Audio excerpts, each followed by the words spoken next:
जय श्री सीताराम। श्री रामचरितमानस चतुर्थ सोपान किष्किंधा कांड। प्रसंग हैं सुग्रीव राम संवाद और सीता जी की खोज के लिए बंदरों का प्रस्थान। अंगद आदि वानरों को साथ लेकर श्री राम जी के छोटे भाई लक्ष्मण जी को आगे करके उनके पीछे पीछे सुग्रीव हर्षित होकर चले और जहाँ रघुनाथ जी थे वहां आए। श्री रघुनाथ जी के चरणों में सिर नवाकर हाथ जोड़कर सुग्रीव ने कहा, हे नाथ, मुझे कुछ भी दोष नहीं है। हे देव, आपकी माया अत्यंत ही प्रबल है। आप जब दया करते हैं, हे राम, तभी यह छूटती है।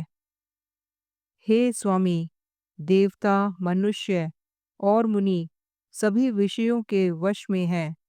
फिर मैं तो पामर पशु और पशुओं में भी अत्यंत कामी बंदर हूँ। स्त्री का नयन बाण जिसको नहीं लगा, जो भयंकर क्रोध रूपी अंधेरी रात में भी जागता रहता है, अर्थात क्रोध अंध नहीं होता, और लोभ की फांसी से जिसने अपना गला नहीं बंधाया। हे रघुनाथ जी, वह मनुष्य आप ही के समान है। ये गुण साधना से नहीं प्राप्त होते, आपकी कृपा से ही कोई कोई इन्हें पाते हैं। तब श्री रघुनाथ जी मुस्कुरा कर बोले, हे भाई, तुम मुझे भरत के समान प्यारे हो। अब मन लगाकर वही उपाय करो जिस उपाय से सीता की खबर मिले। इस प्रकार बातचीत हो रही थी कि वानरों के झुंड आ गए। अनेकों रंगों के वानरों के दल सब दिशाओं में दिखलाई देने लगे। शिवजी कहते हैं, हे उमा, वानरों की वह सेना मैंने देखी थी, उसकी जो गिनती करना चाहे वह मूर्ख है।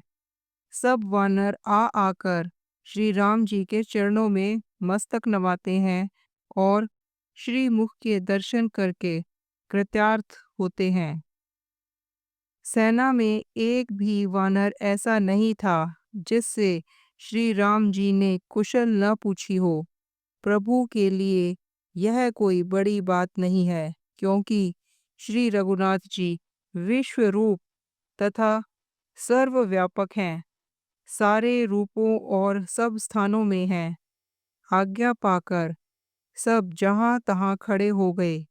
तब सुग्रीव ने सबको समझाकर कहा कि हे वानरों के समूहों, यह श्री रामचंद्र जी का कार्य है और मेरा अनुरोध है, तुम चारों ओर जाओ और जाकर जानकी जी को खोजो। हे भाई, महीने भर में वापस आ जाना। जो महीने भर की अवधि बिताकर बिना पता लगाए ही लौट आवेगा, मुझे उसका वध करना पड़ेगा। सुग्रीव के वचन सुनते ही सब वानर तुरंत जहां तहां भिन्न भिन्न दिशाओं में चल दिए। तब सुग्रीव ने अंगद, नल, हनुमान जी आदि प्रधान प्रधान योद्धाओं को बुलवाया और कहा, हे धीर बुद्धि और चतुर नील, अंगद, जाम्बवान और हनुमान, तुम सब श्रेष्ठ योद्धा मिलकर दक्षिण दिशा को जाओ और सब किसी से सीता जी का पता पूछना। मन, वचन और कर्म से सीता जी का पता लगाने का उपाय सोचना। श्री राम जी का कार्य सफल करना। सूर्य को पीठ से और अग्नि को हृदय से अर्थात सामने से सेवन करना चाहिए, परंतु स्वामी की सेवा तो छल छोड़कर सर्व भाव से अर्थात मन, वचन, कर्म से करनी चाहिए। माया अर्थात विषयों की ममता, आसक्ति को छोड़कर परलोक का सेवन अर्थात भगवान के दिव्य धाम की प्राप्ति के लिए भगवत सेवा रूप साधन करना चाहिए, जिससे जन्म मरण से उत्पन्न सारे शोक मिट जाएं। हे भाई, देह धारण करने का यही फल है कि सब कामनाओं को छोड़कर श्री राम जी का भजन ही किया जाए। सद्गुणों को पहचानने वाले गुणवान और बड़भागी वही हैं जो श्री रघुनाथ जी के चरणों का प्रेमी है। आज्ञा मांग कर और चरणों में सिर नवाकर श्री रघुनाथ जी का स्मरण करते हुए सब हर्षित होकर चले। सबके पीछे पवन सूत श्री हनुमान जी ने सिर नवाया। कार्य का विचार करके प्रभु ने उसे अपने पास बुलाया।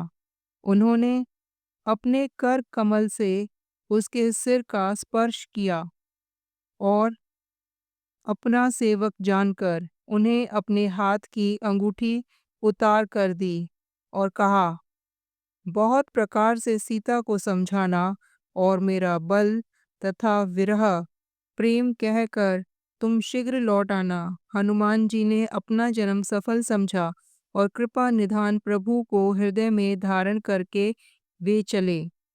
यद्यपि देवताओं की रक्षा करने वाले प्रभु सब बात जानते हैं, तो भी वे राजनीति की रक्षा कर रहे हैं, अर्थात नीति की मर्यादा रखने के लिए सीता जी का पता लगाने को जहां तहां वानरों को भेज रहे हैं।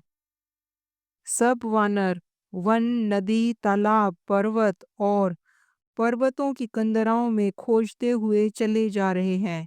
मन श्री राम जी के कार्य में लवलीन है। शरीर तक का प्रेम अर्थात ममतत्व भूल गया है। कहीं किसी राक्षस से भेंट हो जाती है तो एक एक चपत में ही उसके प्राण ले लेते हैं। पर्वतों और वनों को बहुत प्रकार से खोजते रहते हैं। कोई मुनि मिल जाता है तो पता पूछने के लिए उसे सब घेर लेते हैं। इतने में ही सबको अत्यंत प्यास लगी, जिससे सब अत्यंत ही व्याकुल हो गए, किंतु जल कहीं नहीं मिलता। घने जंगल में सब भुला गए। हनुमान जी ने मन में अनुमान किया कि जल पिए बिना सब लोग मरना ही चाहते हैं। उन्होंने पहाड़ की चोटी पर चढ़कर चारों ओर देखा तो पृथ्वी के अंदर एक गुफा में उन्हें एक कौतुक दिखाई दिया। उसके ऊपर चकवे, बगुले और हंस उड़ रहे हैं और बहुत से पक्षी उसमें प्रवेश कर रहे हैं। पवन कुमार हनुमान जी पर्वत से उतर आए और सबको ले जाकर उन्होंने वह गुफा दिखलाई। सबने हनुमान जी को आगे कर लिया और वे गुफा में घुस गए। देर नहीं की। जय श्री सीताराम जी की। जय पवन पुत्र हनुमान जी की।